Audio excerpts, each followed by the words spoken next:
Calculate करो, अगर कोई व्यक्ति रोज़ाना 5 से 10 रुपए का गुटखा खाता है तो वो एक साल में कितना पैसा खर्च करता है। अगर हम सबसे सस्ते गुटखा को ही ले ले जिसका प्राइस सिर्फ 5 रुपया है, और अगर कोई व्यक्ति एक दिन में 2 गुटखा भी खाता है मतलब 10 रुपये डेली, और अगर यही सिलसिला साल भर चले तो उसने अपने एक साल के मेहनत के कमाई में से 3,650 रुपये खर्च कर दिए। इसी को लॉन्ग टाइम में देखा जाए तो 20 साल में ये पैसा लगभग 73,000 रुपये हो जाता है। सोचो, एक गरीब आदमी इस पैसे से कितना कुछ कर सकता था, जैसे स्कूल फीस, मेडिकल इंश्योरेंस या सेविंग्स। लेकिन इतना सब कुछ जानते हुए भी कुछ बड़े बड़े सेलिब्रिटीज़ इस मौत के बिजनेस को सरेआम प्रमोट करते हैं। एंड कुछ सेलिब्रिटीज़ को तो आपने अक्सर देखा होगा अपने फ़ोन या टीवी पे हर दूसरे रियलिटी शो में आपको ये गुटखा कंपनीज स्पॉन्सर देखने को मिल जाएगा, यहाँ तक कि क्रिकेट स्टेडियम में भी। लेकिन food safety and standards act 2006 के रेगुलेशन के अनुसार किसी भी फूड प्रोडक्ट में निकोटीन या टोबैको का होना प्रोहिबिटेड है। कई स्टेट्स में गुटखा पर बैन भी है। तो सवाल आता है, ये कंपनीज आखिर कैसे गुटखा को इजीली प्रमोट करते हैं? जवाब है द लूप होल। कंपनीज गुटखा को 2 अलग अलग पैकेट्स में बेचते हैं, पान मसाला और टोबैको। कंज्यूमर इन दोनों को खुद मिक्स करके गुटखा बना लेता है, और इस लूप होल को और ख़तरनाक बना देता है सरोगेट एडवर्टाइजिंग। ब्रांड्स अपने मेन प्रोडक्ट गुटखा पान मसाला विथ टोबैको को प्रमोट नहीं कर सकते, इसलिए वो उसी ब्रांड नेम और लोगो से इलायची सोडा वाटर या माउथ फ्रेशनर का एडवर्टाइजमेंट करते हैं, जिससे ब्रांड याद रहे।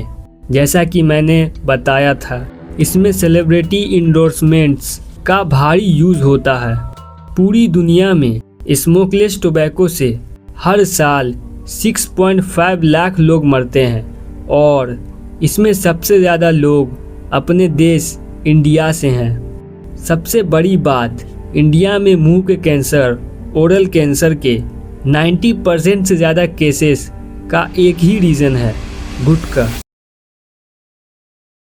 जितने लोग इंडिया में तंबाकू यूज़ करते हैं, उसमें ज़्यादातर लोग गुटखा या उस जैसी चीज़ें चबाते हैं, जिससे इंडिया में हर साल 13 लाख से ज़्यादा लोग सिर्फ तंबाकू यूज़ करने से मर जाते हैं, और इसमें गुटखा भी शामिल है। गवर्नमेंट चाहे तो गुटखा को ईजिली हमेशा के लिए बैन कर सकता है, लेकिन गुटखा से आने वाले टैक्स ने गवर्नमेंट को अंधा कर दिया है। इस पैसे के आगे उसे ये मौत का खेल बिल्कुल नज़र नहीं आता। गवर्नमेंट को गुटखा से 28% जीएसटी और केसेस से बहुत बड़ा रेवेन्यू मिलता है। लेकिन अगर मैं आपसे बोलूँ कि जितना पैसा गवर्नमेंट को गुटखा से आने वाले टैक्स से मिलता है, उससे कई ज़्यादा पैसा लोगों का खर्चा हो जाता है गुटखा से होने वाली जानलेवा बीमारियों के इलाज पे, तो क्या आप यकीन करोगे? गुटखा एंड अदर टोबैको प्रोडक्ट्स से ओरल कैंसर, लंग डिजीज़ और हार्ट प्रॉब्लम होती है। इन बीमारियों का इलाज बहुत महंगा होता है, चाहे वो गवर्नमेंट हॉस्पिटल्स का हो या इंडिविजुअल फैमिलीज़ का खर्चा। इसमें सर्जरी, केमियोथेरेपी, रेडिएशन और लंबे समय की केयर, बीमारी का फाइनेंशियल और इमोशनल बोझ पूरे परिवार पर पड़ता है। बहुत सारे परिवार इस वजह से गरीबी में चले जाते हैं। WHO और बहुत सारे हेल्थ बॉडीज बार बार इस बात पे जोर देते हैं कि टोबैको इंडस्ट्री से मिलने वाला टैक्स हेल्थ कॉस्ट को कवर नहीं कर सकता। जब कोई आदमी बीमारी के कारण काम नहीं कर पाता या समय से पहले मर जाता है तो देश की इकोनॉमी को बहुत बड़ा नुकसान होता है और ये नुकसान गुटखा से मिलने वाले टैक्स रेवेन्यू से कई गुना ज़्यादा है। पर सवाल है, आखिर ऐसा क्या खास है इस गुटखा बिजनेस में जो इतने बैन और कानूनी रोक के बावजूद इसे कोई फर्क नहीं पड़ रहा। अगर कोई और बिजनेस या इंडस्ट्री पे इतना बैन या कानूनी रोक लगाया जाए तो वो रातों रात ठप पड़ जाएगा, लेकिन इस गुटखा इंडस्ट्री को एक बाल के बराबर भी फर्क नहीं पड़ रहा। आखिर क्या है इस गुटखा इंडस्ट्री का बिजनेस मॉडल और इसके हिडन राज। इंडिया का पान मसाला मार्केट, जिसमें गुटखा भी शामिल है, बहुत बड़ा है। इसका साइज 46,682 करोड़ से भी ज़्यादा है।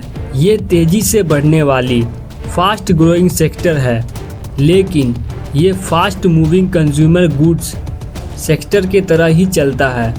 मतलब ये इंडस्ट्री बहुत तेज़ी से ग्रो कर रहा है और गुटखा रोज़ाना इस्तेमाल होने के कारण बहुत जल्दी बिक जाता है। एंड उसके इतने जल्दी बिकने का कारण है लो एंट्री प्राइस। गुटखा इतना सस्ता होता है कि गरीब से गरीब आदमी भी इसे आसानी से खरीद सकता है। ये मास अपील इसके बिजनेस मॉडल की मेन ताकत है। गुटखा प्रोडक्ट्स की डिस्ट्रीब्यूशन नेटवर्क इंडिया में सबसे ज़्यादा मजबूत है। ये दूर दराज गांव और छोटी से छोटी दुकान तक पहुंच जाता है, जहां बेसिक मेडिकल फैसिलिटीज़ भी नहीं होती। इसके रॉ मटेरियल्स तंबाकू, सुपारी, चूना, केमिकल्स की कॉस्ट बहुत कम होती है, इसलिए कंपनीज़ को प्रॉफिट मार्जिन बहुत ज़्यादा मिलता है। ये हाई प्रॉफिट मार्जिन उन्हें अग्रेसिव मार्केटिंग और डिस्ट्रीब्यूशन में मदद करता है और ये कंपनीज़ गवर्नमेंट के साथ भी एक बहुत बड़ा स्कैम कर रहा है। इनफॉर्मल इकोनॉमी की आड़ में चलता है, ना कोई बिल ना कोई रिकॉर्ड। इसका नतीजा करोड़ का टैक्स चोरी। लेकिन आखिर कितना पैसा चोरी हो रहा है? सेंट्रल GST ऑफिशियल्स ने सिर्फ एक रेड में एक सिंगल इलीगल फैक्ट्री से 830 करोड़ की टैक्स इवेजन पकड़ी थी। ये कोई छोटा मोटा बिजनेस नहीं, ये ऑर्गेनाइज्ड फाइनेंशियल स्कैम है। अगर एक फैक्ट्री इतनी बड़ी चोरी कर सकती है तो आप खुद सोचो पूरी इंडस्ट्री हर साल देश को कितना आर्थिक नुकसान पहुंचा रही होगी। जो पैसा देश के विकास में लगना चाहिए था वो प्राइवेट जेबों में जा रहा है। और सिर्फ पैसा ही नहीं, जब सरकार का कंट्रोल नहीं होता तो वो गुटखा की क्वालिटी चेक नहीं कर पाती, ये जानते हुए भी कि इसमें कितना जहर है। बच्चों तक को बेचा जा रहा है। गुटखा का ये चोरी छुपे वाला बिजनेस एक तरफ देश को आर्थिक नुकसान दे रहा है और दूसरी तरफ बिना किसी रोक टोक के हमारे फ्यूचर, हमारी पब्लिक हेल्थ को खतरे में डाल रहा है। तो गुटखा ये सिर्फ एक पैकेट नहीं, ये एक 46,000 करोड़ रुपए का शैडो बिजनेस है। एक ऐसा साम्राज्य जो कानून की गिरफ्त से हमेशा एक कदम आगे रहता है, जो सैरोगेट एड्स की आड़ में हमारे हीरोज़ का चेहरा इस्तेमाल करता है और इनफॉर्मल इकोनॉमी की आड़ में देश की बुनियाद को अंदर से खोखला करता है। ये एक ऐसा नशा है जो प्लेजर के एक झूठे एहसास डोपामीन से शुरू होता है और OSF की खामोशी या कैंसर के दर्द पर ख़त्म होता है। हमने इसकी असली कीमत देखी। ये 5 रुपये नहीं है, ये वो 73,000 रुपये हैं जो एक गरीब परिवार का फ्यूचर था।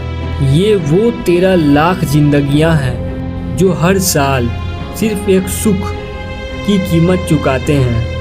और ये वो लाल दाग है जो सिर्फ दीवारों पर नहीं, हमारे पूरे सिस्टम पर लगे हैं।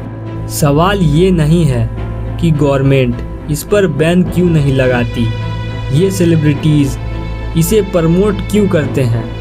असली सवाल हर उस हाथ से है जो अगले पैकेट के लिए अपनी जेब में जाता है।